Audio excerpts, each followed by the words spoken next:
Public private partnership PPP అనే ఒక కొత్త మోడల్ని ప్రస్తుతం మన మెడికల్ కాలేజ్లోకి ప్రవేశపెడుతున్నట్టు చంద్రబాబు గారి ప్రభుత్వం అనౌన్స్ చేశారు. దీని మీద అనేక విమర్శలు, ఆరోపణలు వస్తున్నాయి. ఎల్లో మీడియా దీనికి ఒక అద్భుతమైన, అమృతమైన మోడల్గా ప్రొజెక్ట్ చేస్తున్నారు. ఆ అంటు రోగానికి ఎటువంటి మందు లేదని, కాబట్టి మనం అది లైట్ తీసుకుందాం. ఇక యూట్యూబ్లో కూడా చెప్పనక్కర్లేదు, హరిణి అనే ఒక పేద విద్యార్థి గురించి ఎగ్జాంపుల్ చెప్తూ, ఇక రాష్ట్రంలో అలాంటి పేద విద్యార్థుల కళలు కళ్ళలుగానే మిగిలిపోతాయి, చాలా ఫోర్స్డ్ ఎమోషన్ పండించడానికి ప్రయత్నిస్తూ ఇది ఒక స్కామ్ అని కొందరు ఏడుపు, పేదల పరిస్థితి ఎలాగా అని సూటి వేసుకొచ్చి ఇంకో దయామయుడు అడుగుతున్న ప్రశ్న. ఇలాంటి వీడియోస్ చూస్తున్నాం ఈ మధ్య. విమర్శలకి బదులు వాళ్ళ ఎజెండా ఏంటో అర్థం కావట్లేదు. నన్ను కూడా అడిగారు, పర్సనల్గా మెసేజెస్ కూడా చేశారు నిన్న మొన్నటిదాకా కూడా. బట్ నేను ఎందుకు ఈ వీడియో చేయదలుచుకోలేదు అంటే, మొన్నటిదాకా దీనికి అసలు ఇప్పటి వరకు అఫీషియల్గా ఎటువంటి జీవో విడుదల చేయలేదు. మరి ప్రజలకు వాస్తవాలు చెప్పాలంటే మన చేతిలో అసలు ఆ గవర్నమెంట్ ఆర్డర్ ఉంటేనే కదా అదేదో క్షుణ్ణంగా పరిశీలించి దాన్ని ఏమైనా ఇంటర్ప్రిటేషన్ చేయాలంటే. ఏది లేకుండా ఇంటర్ప్రిటేషన్స్ ఏంటి? అయితే ఇప్పటికీ మనకు ఆన్లైన్లో చంద్రబాబు గారు స్పీచెస్ కానీ, లేకపోతే ఈ మంత్రులు, తదితర మంత్రులు చెప్తున్న సమాచారం ఆధారంగా మీకు అసలు వాస్తవాలు ఏమిటో ఒక్కొక్కటి వివరిస్తాను. ఫైనల్లీ దాని ద్వారా మీకు అసలైన వాస్తవం ఏంటి, నిజం ఏంటి అనేది కూడా అర్థమవుతుంది. ఫస్ట్ ఆఫ్ ఆల్, కొత్త వైద్య కళాశాలల కోసం ప్రభుత్వ ప్రైవేట్ ఈ భాగస్వామ్యం పీపీపీ నమూనా ఎందుకు అమలు చేయబడుతుంది అండ్ ప్రీవియస్ మోడల్స్తో పోలిస్తే ఇది రాష్ట్ర విద్యార్థులకి ప్రత్యేకంగా ఏమన్నా మేలు చేసేది, ఏమన్నా ఒరిగిద్దా, ఎందుకు తెచ్చారు అసలు? దీనికి సమాధానం తెలియాలంటే, జగన్ ప్రభుత్వం 2023లో 2 జీవోల్ని పాస్ చేసింది. ఒకటి జీవో నెంబర్ 107, ఇంకొకటి జీవో నెంబర్ 108. ఈ 107 జీవో కొనసాగింపే 108 జీవో కాబట్టి మనం 108 జీవో ఒక్కటే పరిశీలిస్తే అసలు పాపానికి పునాది ఎక్కడ పడిందో ఆద్యుడు ఎవరో కూడా మనకి అర్థమైపోతుంది దీని ద్వారా. ఈ ఆర్డర్ సారాంశం ఏమిటి అంటే, ఉదాహరణకు ఒక మెడికల్ కాలేజీలో 150 సీట్లు ఉన్నాయనుకోండి. వీటిని 3 విభాగాలుగా చేశారు. జనరల్ కేటగిరీకి 50% సీట్లు, సెల్ఫ్ ఫైనాన్సింగ్కి 35% సీట్లు, ఎన్ఆర్ఐ కోటా కింద 15% సీట్లు, ఇలా 3 విభాగాలుగా విభజించారు. సాధారణంగా ఇది చూసిన వెంటనే ఏమనిపిస్తుంది, సెల్ఫ్ ఫైనాన్సింగ్ కింద ఉన్న సెల్ఫ్ ఫైనాన్సింగ్, ఎన్ఆర్ఐ కోట ఈ 2 డబ్బులు కట్టించుకున్న జనరల్ కేటగిరీలో 50% అంటే 150 సీట్లు, 75 సీట్లు పేదలకే వస్తున్నాయి కదా అనిపిస్తుంది.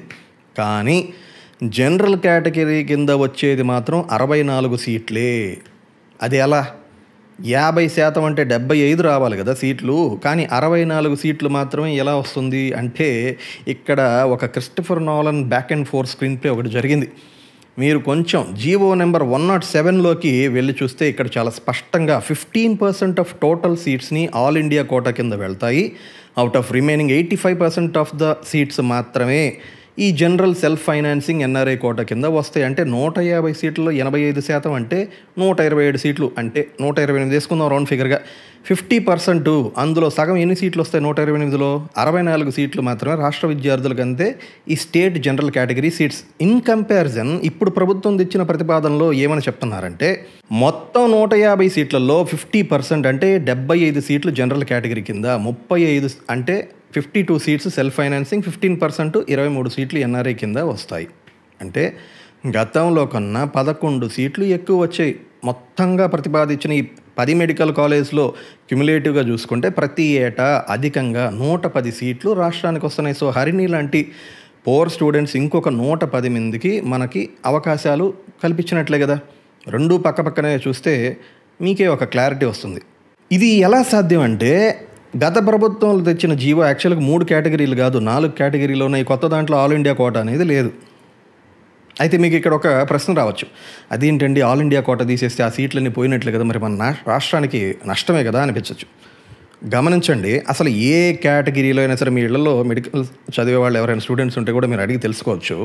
ఈ కేటగిరీస్ అన్నీ కూడా మెరిట్ బేస్డ్లో కౌన్సిలింగ్ ద్వారా డిసైడ్ చేస్తారు ఎవరికి ఎక్కడ ఏ సీట్ రావాలి, ఏ కాలేజీలో రావాలి. జస్ట్ లైక్ బీటెక్లో లాగే ఆ నీట్ ఎగ్జామ్లో వచ్చిన వాళ్ళకి. So generally speaking highest NEET rank holders వచ్చిన వాళ్ళకే ఆల్ ఇండియా కోటాలో సీట్లు వస్తాయి. అండ్ అంత హయ్యెస్ట్ ర్యాంకింగ్ వచ్చిన వాళ్ళు, మనం ర్యాంకింగ్ వైజ్ టాప్లో చూసుకుంటే ఎయిమ్స్ ఉంటాయి కదా, ఏఐఐఎంఎస్, న్యూఢిల్లీ వాళ్ళది, రాజస్థాన్ భువనేశ్వర్, అఫ్కోర్స్ మన మంగళగిరిలో కూడా ఉంది. కానీ మంగళగిరి ఎయిమ్స్ టాప్ 10 కాలేజ్లో కూడా ఏదో టాప్ 14 or 15లో ఉంది. సో కాబట్టి మన రాష్ట్రానికి మెడికల్ స్టూడెంట్స్కి వచ్చిన నష్టమేం లేదు. ఆల్ ఇండియా కోటా ఇప్పుడు ప్రస్తుతం ప్రతిపాదిస్తున్న న్యూ పీపీపీ మోడల్లో అది తీసేయటం వల్ల ఏ నష్టం లేదు. ప్లస్ అడిషనల్లీ దానికి బదులు మనకి 11 సీట్లు వస్తున్నాయి ఒక్కో మెడికల్ కాలేజ్కి. అండ్ మీకు అసలు ఇంకా టోటల్ పిక్చర్ అర్థం అవ్వాలంటే అసలు గతంలో గవర్నమెంట్ మెడికల్ కాలేజ్లో 100% సీట్లు అతి తక్కువ ఫీజు అన్ని జనరల్ కేటగిరీలోనే ఉండేది. అఫ్కోర్స్ ఆ 15% ఆల్ ఇండియా కోటా కలుపుకుంటే 100% అన్ని జనరల్ కేటగిరీ లో ఫీజు, ఆల్ ఇండియా వాళ్ళదైతే ఇంకా లోయెస్ట్ ఫీజు. కానీ అప్పటి జగన్ ప్రభుత్వం, మొన్న గడిచిన ప్రభుత్వం ఈ జీవో నెంబర్ 107, 108 తెచ్చి ఇలా ప్రభుత్వ మెడికల్ కాలేజీలో ఇది ఒక కొత్త ఫీజ్ స్ట్రక్చర్ తీసుకొచ్చారు. సో అర్థమైంది కదా, దీని పునాది ఆయన గారే వేశారు. And wait, don't jump to any conclusions. నేనేమి కొత్త పీపీపీ మోడల్ ఎంటైర్లీ బెస్ట్ అని సర్టిఫికేషన్ ఇవ్వడం లేదు, అండ్ సిబిఎన్ డెసిషన్ కూడా సపోర్ట్ చేయట్లేదు. దాని గురించి కూడా మాట్లాడతాను. బట్ యాజ్ ఫార్ యాజ్ ఈ మెడికల్ సీట్స్ అడిషనల్ 11 సీట్లు వస్తున్నాయి అనేది మాత్రం వాస్తవం. అది మెడికల్ స్టూడెంట్స్కి లాభం చేసే అంశమే. నౌ రెండో ఆరోపణ ఏం చేస్తున్నారు వీళ్ళంటే, దీనిపైన వైఎస్ జగన్ గారు మొన్న మధ్య కూడా అంటున్నారు. ఏమంటున్నారంటే, ఏంట్రా బాబు మీరు కనీసం 5,000 కోట్లు కూడా ఖర్చు పెట్టలేరా మెడికల్ కాలేజీల పైన, ప్రైవేట్ వాళ్ళకి ఎలా కట్టు పెడతారు, చీ తూ అని చెప్పి చాలా తిట్లు తిడుతున్నారు ఆయన. నిజమే, కానీ అసలు నిజం ఏమిటంటే జగన్ హయాంలో 17 కొత్త వైద్య కళాశాలలు మంజూరు చేయబడ్డాయి. బట్ వీటి పెట్టుబడి 8,480 కోట్లకు పైగా ఉంటుందని అంచనా వేశారు ఆయన అప్పుడు. అయితే జూన్ 2024 అంటే ఆయన ప్రభుత్వం దిగిపోయే వరకు ఈయన ఎంత ఖర్చు పెట్టాడు అంటే ఈ మొత్తంలో కేవలం 17% అంటే 1,450 కోట్లు మాత్రమే ఖర్చు చేశాడు. దీనివల్ల వీటిలో ఈ 17లో 11 మెడికల్ కళాశాలలు పూర్తిగా నాన్ ఆపరేషనల్గా, అంటే ఎటువంటి పని జరగకుండా ఆగిపోయింది. అండ్ వీటిని ఇలాగే వదిలేస్తే, అంటే ఇదే బడ్జెట్ ప్రతిపాదికన వెళితే ఇవి పూర్తి కావడానికి 15 సంవత్సరాల పైనే పట్టే ప్రమాదం ఉందనేది ఇప్పుడు వచ్చిన ప్రభుత్వం వేసిన అంచనా.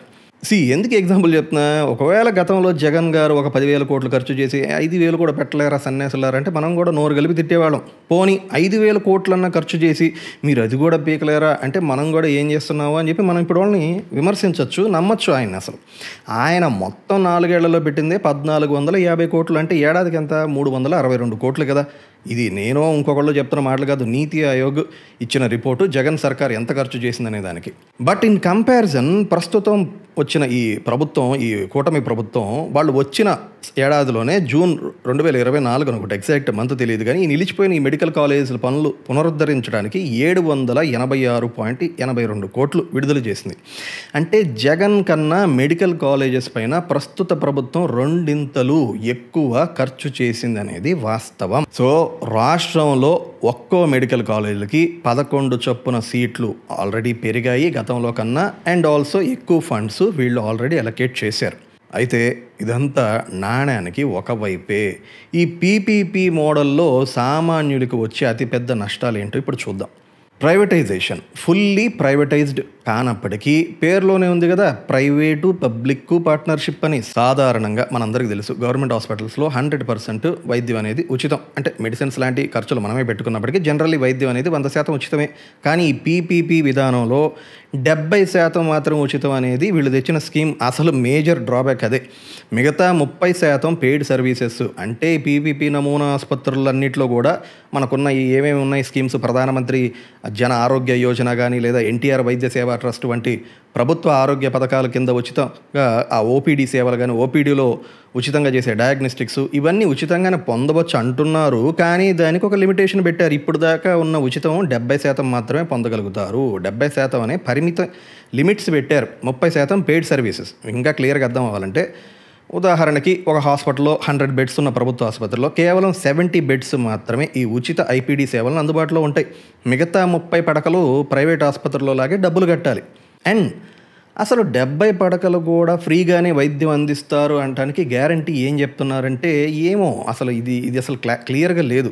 మీకు ఇంకా ఎగ్జాంపుల్ చెప్పాలంటే, సినిమా హాల్స్లో మనకందరికీ తెలుసు సగం సీట్లు లోపల ఖాళీగా ఉన్నా కూడా ముందు హౌస్ఫుల్ అని ఒక బోర్డు పెడతారు. మేనేజ్మెంట్ వాళ్ళే బ్లాక్లో టికెట్లు అమ్ముకోవడానికి.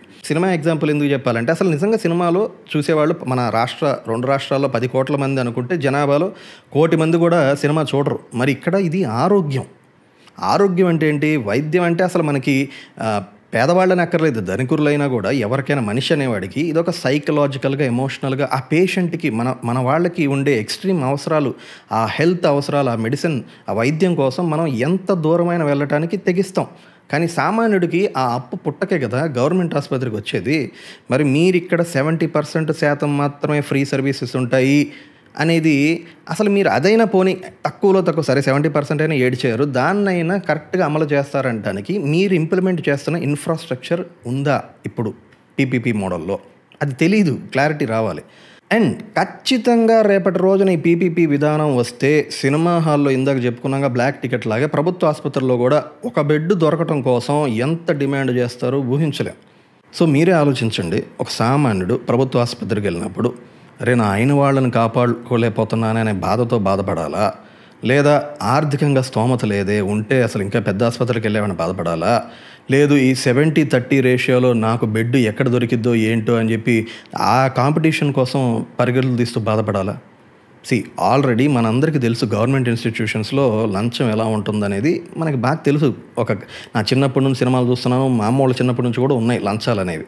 ఇప్పుడు మీరు ప్రైవేట్ ఎంటిటీస్ని లోపలికి తీసుకొచ్చేసేస్తే ఖచ్చితంగా 30 సీట్లే వాళ్ళకి వెళతాయి అనడానికి, 70% ఉచితంగా ఉంటుంది అనడానికి ట్రాన్స్పరెంట్గా ఉండే మెజర్మెంట్స్ ఏమున్నాయి? వీళ్ళేం చెప్తున్నారంటే పేషెంట్స్ ఫస్ట్ కమిట్మెంట్తో వెళ్తాము అంటున్నారు. బట్ మీరు ఒక transparent system to avoid exploitation of hospital resources తేకపోతే నా అంచనా ఏమిటంటే మీరు చెప్తున్న 70-30 రేషియో ఉల్టా ఇది.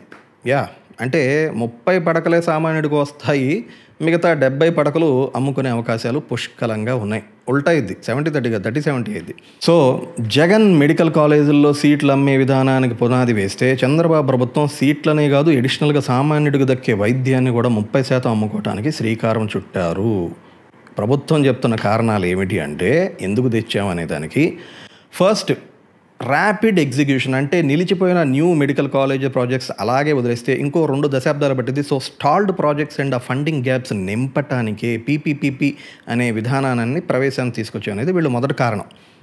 2, ప్రభుత్వానికి ఖర్చు ఆదా అయింది. పీపీపీ మోడల్ ప్రతి ఏటా మెడికల్ కాలేజీ అభివృద్ధికి అయ్యే ఖర్చులో సుమారు 3,700 కోట్లు, ఇంకొక 500 కోట్ల యాన్యువల్ ఆపరేషన్ కాస్ట్లో ఆదా అవుతుందంట. ఇది ప్రభుత్వం అంచనా వేస్తున్న లెక్కలు. అన్నిటికీ మించి ప్రభుత్వ ఆసుపత్రుల్లో క్వాలిటీ అండ్ టెక్నాలజీ, అంటే మెరుగైన ప్రమాణాలు ఈ ప్రైవేట్ రంగ భాగస్వామ్యంతో వృద్ధి అవుతుంది. తద్వారా వైద్య సేవల్లో సామర్థ్యం, అధునాతన సాంకేతిక AI ఆధారిత డయాగ్నోస్టిక్స్ మరియు టెలిమెడిసిన్ వంటివి ప్రసిద్ధ ప్రైవేట్ సంస్థల సహకారంతో తెస్తామని చెప్తున్నారు. ఇది పైపైన వినటానికి చూడటానికి బాగుంది, ఎందుకంటే మనం ఇక్కడ కొన్ని రియాలిటీస్ మాట్లాడుకుందాం. రియాలిటీస్ మాట్లాడుకుంటే కానీ అర్థం కాదు. ఈరోజు ప్రమాణాలు బాగా పెరిగాయి, ఖర్చులు కూడా విపరీతంగా పెరిగిపోయాయి.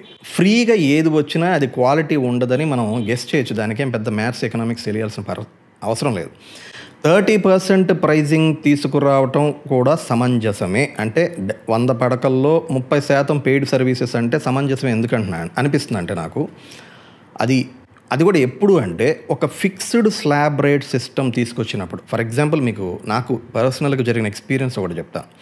ప్రైవేట్ హాస్పిటల్లో మనందరికీ తెలుసు నార్మల్ డెలివరీకి ఇప్పుడు మినిమం 20,000 రూపాయలు ఛార్జ్ చేస్తున్నారు. అదే C-సెక్షన్ అయితే ఎంత లేదన్నా ఒక 50,000 రూపాయలు అయిద్దా మేబీ.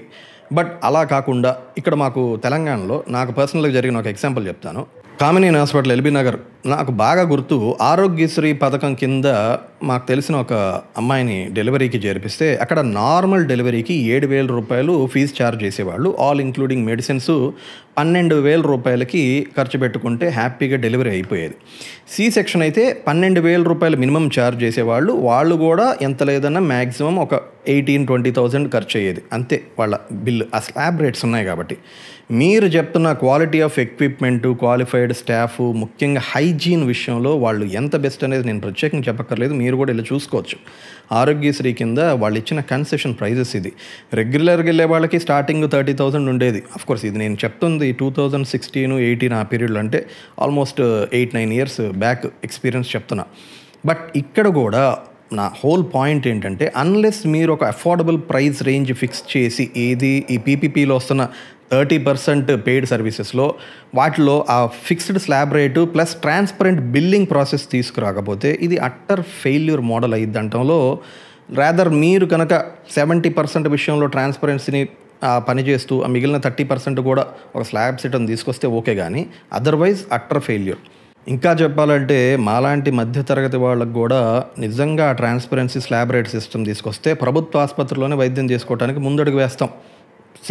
అప్పులు చేసి ఎక్కడ పని చేస్తాయో తెలియని ఆ ఇన్సూరెన్స్ రీఎంబర్స్మెంట్స్ టెన్షన్స్ కన్నా మిడిల్ క్లాస్ వాళ్ళకు కూడా ఈ గవర్నమెంట్ హాస్పిటల్స్లో విత్ ఇంప్రూవ్డ్ స్టాండర్డ్స్ ట్రీట్మెంట్ దొరికిద్ది అంటే అది కూడా for unaffordable pricing massive hit అయింది అనటంలో కూడా అతిశయోక్తి కాదేమో.